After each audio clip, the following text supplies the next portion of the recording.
Subscribe to our YouTube channel and press the bell icon for latest updates.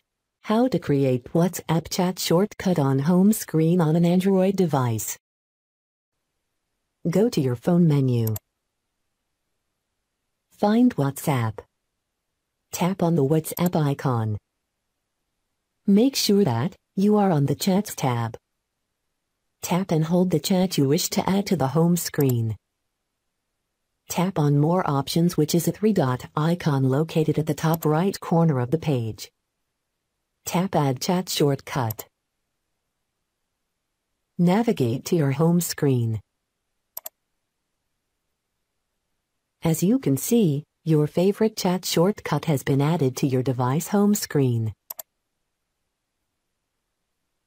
This is how you can create WhatsApp chat shortcut on home screen on an Android device.